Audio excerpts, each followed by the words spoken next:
kabajamtoota hordoftoota miidiyaa madda nageenyaa assalaamu alaykum warahmatullaahi wabarakaatu. Kabajniif jaalalluun suniif qabnu akkasumas salaamtaan teenya qilleensarraan qaxxaamuree iddoo isin jirtan maratti isin haa ga'u. Egaa kabajamtoota keenya sagantaa keenya sanbata galgalaa kunoo qabannee waliif fullaanee jirra. Inshaallah sagantaa keenya guyyaa har'aa keessatti odeeffannoo fi akkasumatti keessummaa harkaa isiniif qabna. Keessummaan keenya biyyarraa magaalaa sanbateerraa kan gaafii deebii waliin goone buleessi keenya Abu Saif Ahmad jedhama. Inshaallah Abu Saif Ahmad namoonni hedduun Facebook irratti in wallaalu. Dhufiisa muummicha ministeeraa Dr. Abiy Ahmadiin ilaalchisee gaafii deebii waliin goone jirra. Inshaallah amma kallattimaan gara odeeffannootti isin dabarsina. Odeeffannoo keenya guyyaa har'aa kan nu dhageessisu Sayyid Muhammadi turtiin keessan odeeffannoo waliin. Kabajamtoota hordoftoota madda nageenya assalaamu alaykum warahmatullaahi wabarakaatu isiniin jecha oduu guyyaa har'aa kan isin dhageessisu ani obboleessa keessan Sayyid Muhammad. Jalqaba hangafoota oduu garee warraaqtoota sabaa kakuu tasfaayetii fi qabsaa'aa Oromoo waaggaarii kaabaa nagahootiif qarshii arjoome. Magaalaa Naqamteetti balaa ibiddaatiin lubbuun namoota lamaa darbe. Hooggantoonnii fi qondaaltonni ABO humna waraanaan magaalaa Burraayyuutti ugguraman. Paartiin Biltsiginnaa godina Walloo aanaalee hundarratti hawaasi akka gaala 25 bitu ajaja dabarsite. Emireetota Arabaa gamtoomaniitti lammiilee Itoophiyaa lama vaayirasii koronaan irratti argame. Amma oduu bal'inaan.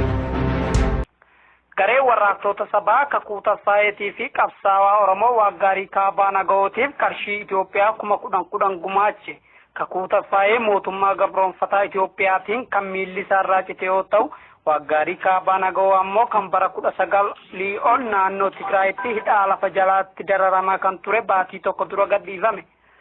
Magaalaa Naqamteetti balaa ibiddaatiin lubbuun namoota lamaa darbe. Magaalaa Naqamtee naannoo Keejaamoo jedhamutti balaa ibiddaan mana jireenyaa keessatti mudateen lubbuun namoota lamaa yoo darbu namoota lama irraa ammoo miidhaa cimaan qaqqabuu ibsame. Hooggantoonnii fi qondaaltonni ABO kaleessa gaafa bitootessa 7 magaalaa Buraayyuutti humna waraanaan ugguraman. Namoonni ugguraman kunneen hooggansa olaanaa ABO Jaal Abdii Raggaasaa wayita gaafachuuf gara sanitti malanidha. Namoonni humna waraanaan ugguraman kunneen tokkoffaa Jaalamaan Filee miseensa gumii sabaa ABO, lammaffaa Jaal Gadaa Gabbisaa qondaala ABO, sadaffaa Dassuu Duulaa galalcheessaa ONN, afraffaa Waaqoon Oolee galalcheessaa sagalee bilisummaa Oromoo fi shanaffaa bilisummaa yookaan Ismaa'eel konkolaachisaa yoo ta'an waajjira poolisii magaalaa Buraayyuu hooggansa olaanaa ABO Jaal Abdii Raggaasaa gaafachuu yeroo deemanitti sababa hin beekamneen humni waraana naannoo sanaa isaan qabee hidhe. Kaaba Oromiyaa godina Walloo keessatti Biltsiginnaan aanaalee godinaa jala jiran hunda keessatti dhufiinsa muummicha ministeeraa Dr. Abiy Ahmad sababeeffachuun aanaaleen hundi gaala 25 akka bitan gandarra deemuun hawaasa dirqisiisuun maallaqa irraa guuraa jiraachuun ibsame. Akka namoonni keessa beekan nuuf himanitti maallaqa kanaan gaalatti bituuf osoo hin taane filannoo kanaaf walitti qabanii maallaqichaan nama itti bituuf jedhe maddeen keenya kun. Ummanni keenya maallaqa diduu qaba. Gonkumaa nama hulaa keessan dhufe maallaqa jedhu ittiin kennina. Mootummaa nama xuuxu osoo hin taane kan rakkoo keenya nuuf furu feena jechuun ergaa isaa dabarfate. Emireetota Arabaa gamtoomaniitti lammiilee Itoophiyaa lama vaayirasii koronaan irratti argame waggoota lama achuma jiraachaa kanneen turan ta'uun ibsame. Dhiyeenya kana Emireetota Arabaa gamtoomaniitti lammiilee Itoophiyaa lama irratti vaayirasii koronaan irratti argame jedhamee waggoota lama achuma jiraachaa kanneen turan gara biyyaa kanneen imalle ta'uu himameera. Ministeer Deetaan Ministeera Fayyaa Dr. Liyaa Taaddasaa fuula Tiwiitara isaaniin akka ibsanitti lammiileen Itoophiyaa kunneen waggoota lamaaf biyyicha keessa jiraachaa kan turan dhiyeenyatti ammoo gara Itoophiyaatti hin imalle jedhaniin. Emireetota Arabaa gamtoomanitti namoonni 13 irratti koronaa vaayirasiin argamuusaa fi isaan keessaa lama lammiilee Itoophiyaa ta'uu isaanii himameera. Egaa kabajamtoota fi hordoftoota madda nageenyaa oduun keenya irraa kanumaa hamma odeessaalee biroo walitti deebi'u. Aloo assalaamu alaykum warahmatullahi wabarakaatu. Waalaikum salaam warahmatullahi wabarakaatu. Akkam nageenyi badhaadhaaf fayyaa jirtanii? Jira alhamdulillah akkam jirtu sin naguma. Fayyaa alhamdulillahi obboleessi keenya Abu Saif biyyarraa Walloo magaalaa Sanbateerraa ala yeroo irratti nuuf argamtee carraa kennuuf kennitee inshaallaan waliin gaafii deebii godhuuf qophaa'uu keetiif maqaa dhaggeeffattoota keenyaatiin hedduu si galateeffannaa ulfaadhu siin jenna. baay'ee galatoomi inshaallah. Mee amma maqaan keessan eenyu maqaa uummanni hedduun hordoftoonni hedduun itti si beeku Abu Saifanii Facebook irratti hedduun han beekaa maqaa isaati. Namoonni si beekan eenyu Abu Saif eessa dhalatanii eessa guddatanii amma hoo eessa jiraatan mee dhaggeeffattoota keenyaaf himi. Ayyee galatoomadha. Isinillee bilbiltanii waliin gaafiftii goonaa haala yeroo irratti keessumattuu dhimma walloo ilaallatu jettanii nu bilbiluu keessaniif galatoomadha. Egaa maqaan guutuu kiyyaa Ahmad Adam Umariin jedhama. Yookaan miidiyaa irratti sooshaal miidiyaa gubbaatti Abu Saif Ahmadiin beekama. Egaa Ahmad Adam ani kanin dhaladhee guddadhe aanaa jilee Dummugaa magaalaan dabattee ardaagatti. Ammas kanin jiraadhu aanuma jilee Dummugaa magaalaa Sanbattee keessatti jiraadha. Yeroodhaaf amma ani hojjetaa mootummaati. Jireenyi kiyyaas magaalaa Sanbattee tana jechuudha. Ayyee galatoomee obboleessa keenya Abu Saif rabbi sirraa haa jaallatu baay'ee galatoomee ulfaadhummee yeroo fuula feesbuukii keetii irratti yaada bareedaa barreessitee jirtaa waan ilma namaarraa ilmi namaa beektaa haalli ilmi namaa kun tasgabbaa'ee waan hunda diinas tahee firas tahee tasgabbiidhaan eeggatudha waan hunda tokko halaalaa xiyyatti darbuurraa itti dhihaatanii yeroo qaamaan biratti dhihaatan waan barbaadan jechuuni.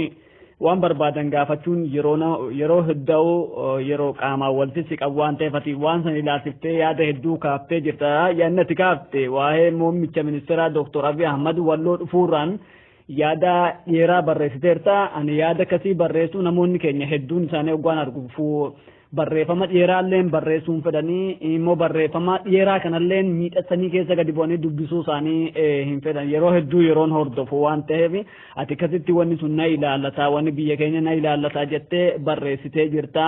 Mee muummichi ministeeraa yoom dhufaa dhufiisi isaa kunoo ummata keenya ummata walloo kana maal fayyadaa waan jedhu irraa mee nuuf ibsi hagasiif gale tokkotti.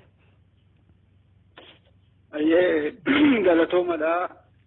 Barreeffama fuula feesbuukaa kiyya irratti barreessirraa yeroo eegalu. Ka'umsi barreeffama kiyya sunii mata dureen isaa warra walloo wal nyaachuurra rabbiin waan nyaannu nuuf haa kennu jechuun waan natti fakkaata kan jechuun hin kaase. Achirratti mata dureen isaa akkas jedha maarchi gaafa 4 maarchi 4 irratti barreessinetti fakkaate. Wanti san barreesseef haala yeroo keessa jirru kana mata duree amma kaaftee wal qabatee muummichi ministeeraa walloo ni dhufa. Gaafa April 1 yookaan ji'a ebla akka keenyatti maajii tokko isa janiin irratti ni dhufa. Ji'a daanu kana gaafa tokko ni dhufa jechuudha. Ijoolleen yeroo walloo miidiyaa irratti kaasanii turani. Yeroo san laalu namoonni san kaasee madda ragaa gahaa qabna kan jirurraa ijoolleen sun kaaftee feesbuuka isaanii san irratti argeen ture. Guyyaa takka moo lama oolee yaanni adda addaa qeerroo walloo jidduutti namoonni bakka biraattis yaada adda addaa dhufuu qabaa dhufuu hin qabu kan jiruun bifa mormii fakkaatuun bifa bakka lamatti gareedhaan wal baasuu fakkaatuun kaan dhufuu qabaa kaan dhufuu hin qabu. Ummata walloo maalitti beekaa Oromoo walloo biyyi maalitti beekaa muummichi ministeeraa kun maalitti beekaa kan jirru hankaanii garan taane arrabsoo fi maqaa wal xureessuu gareedhaan wal qoqqoodutti yeroo namni deemu arguun ani akka nama tokkootti guyyaa lama moo sadi taajjabee san booda yaada mataa kiyyaadha. Waan kana tasgabboofnee ilaalle wayyaa wanni feesbuuk irratti deemu kun hedduun isaadha miirri namaa miiruma ofii qofa ibsachuuf. Yookaan waan itti dhagahame waan fedhe jechuudhaaf ta'uu bira darbee waan hiikaa qabu waan faayidaa uummataa qabu tokko ta'uu qaba. Kanaafuu dhufaatiin muummicha ministeeraa kun warri poostii san jalqaba godhan ergaani dhugumaan ergaani kan godhanii warra walitti dhiyeenya uummata mootummaa kanaa waliin qaban parpazlii ijoollee san sirriitti hin beekaa qaamanis beekaa tokko jiillee marraa kan godhe tokko baatirraa kan godhe. Ragaa qabatamaa ragaa walitti dhiyeenya qabu qabna jedhanii poostii godhanii akkuma isaan jedhan immoo isaan booda guyyaa takka moo lama bullee mootummaan isaanii hundumarratti uummanni akka qophii godhu muummichi ministeeraa akka walloo dhufu warri aanaa geggeessu warri paartii badhaadhinaa kana geggeessu hundi uummatatti himaa waan jiraniif dubbichi dhugaadha jennee fudhannee jirra. Erga dhugaa ta'ee namni muummichi ministeeraa tokko jalqaba inni dhufuun dhiibbisuun dhimma keenyaa miti aangoo keenyaa miti nuti uummata bal'aadha yookaan hawaasa koomunitii keessa jiraannu tokko inni karoorani hojii mataa isaa baafatee muummichi ministeeraa nama biyya bulchu tokko caasaa qabaa caasaa isaan mari'atee karoora itti baafatee niin dhufaa erga jee murtaa'e uummanni walloo akkamitti isa eeguu qabaadha. dhufuu qabaa wal nu mormisiisuun qabu yaada jiruun kaasee kanaafuu dhufaatiin isaa sun erga hin dhufatee amma gaafa April 1 irratti ni dhufa jedhanii gaafa dhufe uummanni keenya maal godhuu qabaadha. Nuti kana wanta nu laallanne keessa seennee waan hambisuus fiduus hin dandeenye irratti wal mormaa ooluu fi maqaa walitti baasaa oolurra waan dandeenyu yoo goone hooyi qophaa'ee nagaa yoo goone hooyi saniif hin jee barreeffama keessan irratti akka mataa kiyyatti yoo dhufe uummanni keenya kuni rakkoo karaa hedduu rakkoo wal ta'ee qaba uummanni wallooti rakkoo bara dheeraa qaba ammas rakkina keessa jira rakkoolee san bifa uummata keenya bakka bu'an jennee yaannuun gaafatuu qabna. Kanatti kan irra nuuf wayya jeetiin barreeffama keessan irratti kaasuuf yaalee gaafilee hanga 7-8 Ajjee jira kanaaf inni itti fufe.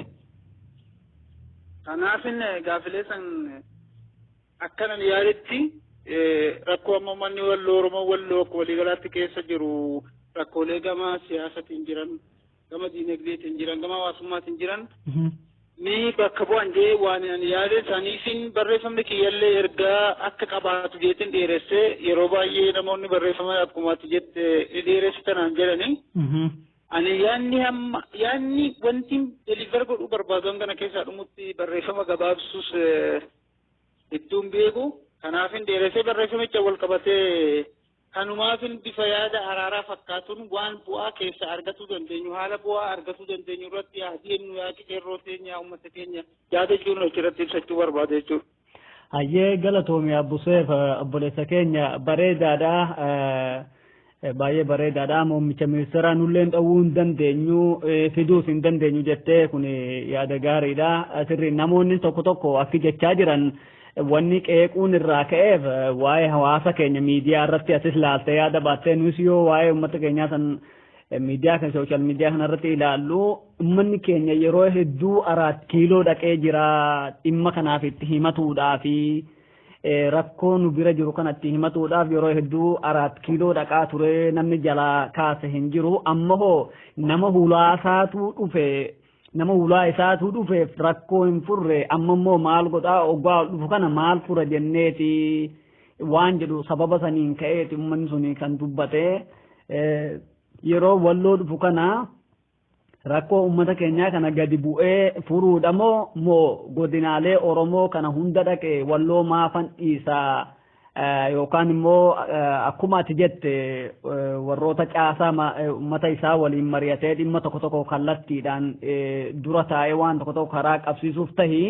waan inni dhufu hin beeknu garuu uummanni keenya sababi isaan waan tokko tokko dubbataniif sababa uummanni keenya 4 kiiloo yeroo hedduu dhaqee faayidaa dhabeef amma immoo maal godhaa hulaa kana dhufaa hin fura laataayii waan nuyi gaafannu ka jedhu wal qabateeti morme mee kanarratti uummanni keenya halaala taa'ee mormus 4 kiiloo dhaqus yeroo inni dhufe sanitti halaala osoo wacuun taane warroota bira jira sanitti qaamaan itti siquus tahee halaalaas gorsuus tahee waan gaafatan kamuu mee akka nama tokkootti uummanni keenya maalirratti cichee gaafachuu qaba muummicha ministeeraa akkuma kutaaleen garaagaraa kokkee qabanii gaafachaa turan gaafiin keessaa uummanni keenya gaafachuu qabu maal jettee yaaddamee maal jettee ergaa dabarsitaaf jechuu uummanni keenya akka gaafiilee tokko tokko ijoo kaasan kan hin barbaachisa waan jedhame irra waan biyya kee jirtuuf wati.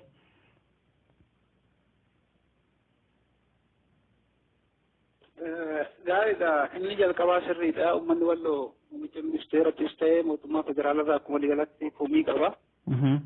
Komiin inni qabu suni rakkoo yeroo darbe bara 2011 kana keessa deddeemaa tureen walitti bu'insa uummata keenyaatii fi uummata amaaraa keessattuu waraana mootummaa liyyuu jedhanii sanii wal qabate rakkoo hedduun nurra gahaa ture.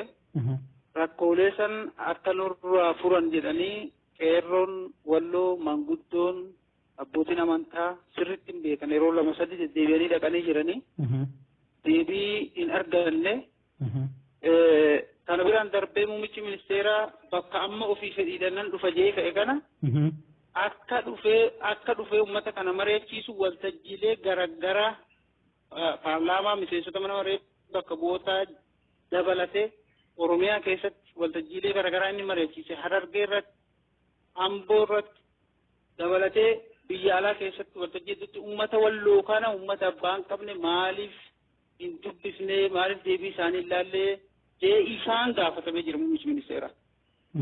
Kana dura gaafatamee kanaafuu muummichi ministeeraa kana dura deebis afaan hin deebiin malaalla jaa ni sirreessina jaa wanti sirraa hin jiru. Gaaf san ammas hin dhufne ammas hin dhufne amma immoo wanni dhufeef gaafetti jette keessattiisi. Karooran deemaa karoora isaatiin deemaa hojii siyaasaa hojjetaa hojii nama biyya bulchisu hojjetaa wanni jenneef kanaaf. Gaaf san hin barbaanne amma dhufuu barbaadeera jechuudha. Amma immoo wanni dhufuu barbaadeef maali yoo jenne tarii dhiibban gaafileen ka'aa turan san dhiibban isaadhaa akkuma itti fufetti jiraachuun isaanii mala wanti deebi'ees hin jiru. Kanaafuu amma immoo isaanis karoora qaban gara fuulduraatti biyya keessa bakka iddoo ammas deemaa jiranii ammas karoora fuula duraa keessatti waan itti yaadanii uummata walloo irratti waa gaafii deebisuun haa ta'u karoora biroodhaa irratti hojjechuuf haa ta'u wanti yaadee jira jechaadha. Kanaafuu gaafa inni dhufe inni karoora isaatii dhufa nuti gaafachaa turre yoo hafi jennee amma waan hin hafneef karoora isaadhaa akka ifa rabbi ka ijeeyini jee barreeffama keessan irratti yoo dubbistee jiraatte karoora isaa qabatee inni erga nan dhaqa bakka kana jee karoorsee mootummaadha dhufa gaafa dhufe garuu nuti deengadda dhannee dhabnee har'a maali dhufe jechuus waan hin dandeenyeef akka inni dhufetti eeggaa dhufe simannee gaafileen irratti cichuu qabnu rakkooleen uummata keenyaa jajjabaan amma harkaanu qabu maali kan jiru sirriitti adda baafnee gaafatu. Namni saniifuu namni carraa argate. Bakka tanas ammas diraama jira. Warri amma gaafa muummichi ministeeraa hin dhufa gaafa san hin dhufa jedhamee yookaan galmatti yookaan carraan kennamuuf warrootuma amma aanotaa fi godina irratti hoogganaa jiran kanatuun carricha adda baasee namas akkana lallaalee nama isaanitti dhiyaatu nama gaafilee akkas bahaa ta'e wayin gaafanne filatanii dhiyeessuu danda'u. Anyway namni carraa kana argate kan gaafatu qabu jee yaaduun akka kiyyatti uummanni walloo rakkoolee siyaasaa qabna. Rakkoo siyaasaa keessaa rakkoo eenyummaa keenyan duule oromummaa keenyan amantaadhaan biyya abbaa abuu akaakayyuu keenya irra jiraatu uummanni walloo irratti lolamnee mootummaan naannoo Amaaraa waraana leenjisee hidhachiisee nurratti bobbaasee nu lolchiise. Kuni rakkoo isa jalqabaati. Nu jeesee nu madeessee kanarratti mootummaadha kan waraana nutti baasee yeroo jalqabaatiif godina kanatti bobbaasee aanaa dawwee arwaa magaalaa booratti nurratti bobbaasee achirraa waraanni sun babal'atee gara aanaa xummaatti fijiiletti dhufee badiin guddaan lubbuu nama meeqaa qabeenyi meeqas kan badisanii tokkoffaa namoonni waraana kana uummata Oromoo kanarratti eenyummaa isaa qofaan osoo waan balleessin osoo godinni hin beekin fuudhee waraana leenjisee nutti erge seeratti nuufaa dhiyaatanii gaafiyyuu gaafummaa walloo isa tokkoffaa. Ani carraatti wanti dhiyaate waan hin jirreef jechuudha. Tokko kana gaafatuu qabaan jaa. Anis yoo dhaqisanii gaafatu. Lammaffaa nuti lafa keenyarra lafa abbaa keenyarra jirraa oromummaa keenyan amantaa keenyan reebamnee lolamnee ga'ee keenya dhufee nama nu lole ofirraa loluudhaan Amaarri aangoo fi taayitaa aangoo qabutti fayyadamee nama nurraa hidhe. Amaara nama tokko osoo hin hidhin nama nurraa hidhee saniifuu geggeessaa uummataa mataa uummataa ta'e nurraa hidhe. Deebisee qeerroo walloo filee qeerroo sabboonummaa qaban quuqama sabaa qaban nurraa hidhe. Itti deebisee maanguddoota nurraa hidhe ulamaa nurraa hidhe. Kanaafuu kanas gaafachaatuma turree furmaata takka ittiin argan. Maaliif kun ta'a namni wallole lama wallolee nama wallole jidduutti isuma tokko hidhanii isa tokko itti dhiisanii seera akkamtu jira kana keessa akka harkatti naqatan dubbii kana uummanni keenya wawwaatee gaafatee dadda. Naannoo Amaaraa ofiis akka fedhan godhaa jira. Kanaafuu nuus ajjeeseti nuus madeeseti nuus hidheeti naannoo Amaaraa ammaas nurra caffaraa jiru.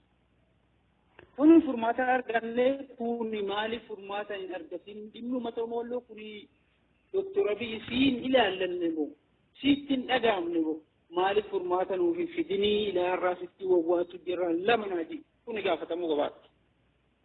Hayyee. Inni biroodha ammas. Hayyee itti fufe. Jedhi. Kanaafuu gaafileen kanaan wal qabatan dabbees ammas gaafileen uummanni kuni mirga ofiin of bulchuu ummata ta'ee sodaa jalaa ba'ee sodaachisaa jalaa ba'ee jiree ofiin murteeffatee bulchuudha. Tarii akka wallootti nama hayyuu beekaa wanta kana qindeessee ummata kanaaf sooressa ta'ee karaa tokkorratti hiriirsee egeree ummata kanaa qabsiisee ofu dhabuudha wal qabate ta'uu mala. Garuu uummanni Oromoo bal'aan miliyoonaan lakkaa'amu kuni akka nama keessummaa biyya biraatii dhufetti nu lakkaa'aa jira. Akka nama safaarii yookaan biyya biraarraa ka'e dhufetti lafa keenyarra jirtanii baajata naannoo Amaaraatiin bultanii nu jechaa jira. Hooggantootuma naannoo Amaaraa jechaa ture kan. Nuti immoo uummanni Oromoo abuu akaakayyuu amma abbaa 40-50 asumatti argamee jaarraa 45 oli. Bara 500 dura asuma ture. Lafa abbaa keenya akaakayyuu keenyarra jirra. Gama kanaanis waan nuti deemaa jiru egeree kana murteeffachuudhaaf deeggarsi mootummaan federaalaa yookaan haalli mijeessi mootummaan federaalaa gama wallootiif qabu wanti tokko iyyuu jiru. Maaliif naannolee biraarratti argaa jirra. Bakka saboonni fi sablammoonni hedduun kana dura itti walitti cafallaqanii walitti makamanii keessa jiraatan garuu sabni uummanni tokko akka uummata Sidaamaa fudhachuu dandeenya, uummata Walaayittaa fudhachuu dandeenya, mirga naannoo ta'uu gaafachaa jira. Mirga heera mootummaattis waan ta'eef mirga ofiin of bulchuudha. Isaan sun deeggaramaa jiran, miidiyaadhaan deeggaramaa jiran, mari'achiifamaa jiran, hayyuun akka gargaaru godhamaa jira.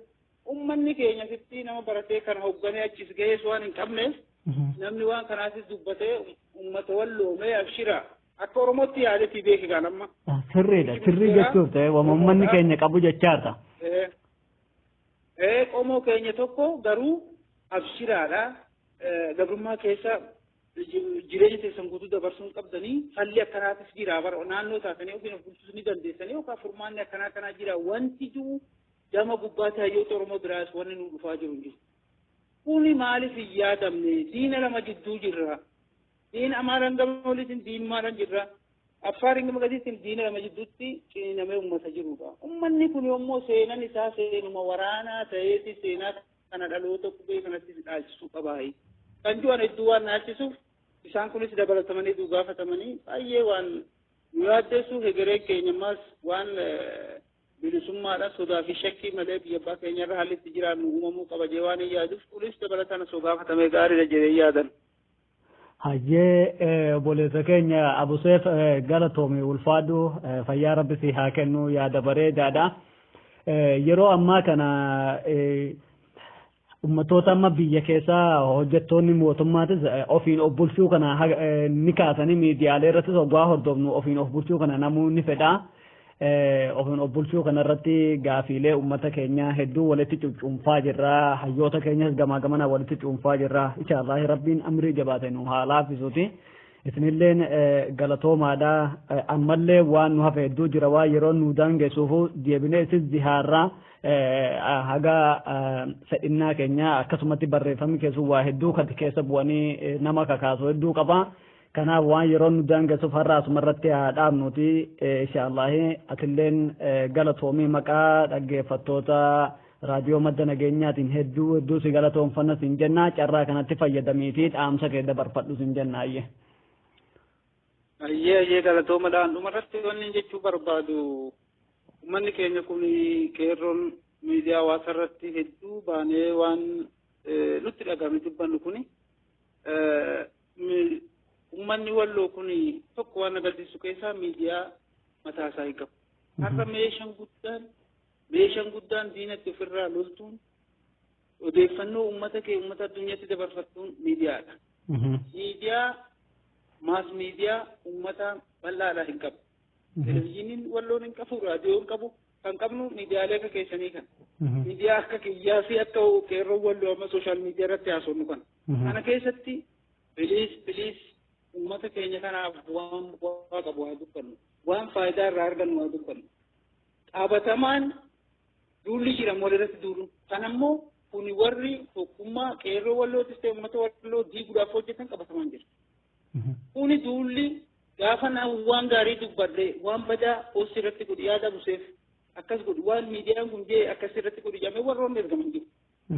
Amma dhimmi tokkummaa qeerroo walloodhaa baay'ee akka malee na ajjeesa. Biliis qeerroo teenya hundaa oli uummata kana jira. Hundaa oli uummata keenya kana kan utuu baratiin nu barsiise.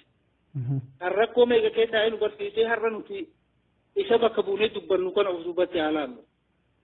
Uummanni keenya kuni rakkoo bara dheeraadhaa wallaalummaa, hiyyummaa, doofummaa keessa jira. Kanaafuu seenaa kana jijjiiruun ammoo isaan harmaan dhugaanii nurraa eegama. Dhaloonni qubee kun seenaa kana jijjiiruu qabu. Seenaa kana ammoo kan jijjiirru sirriitti yoo waliigallee tokkummaan sochoonee diina ergamuu maannee dhugaadhaan uummanni keenya maal barbaada? Mirga namoomaa keenya, mirga dimokiraasii keenya, mirga abbaa biyyummaa kabachiifannee akka jiraannu.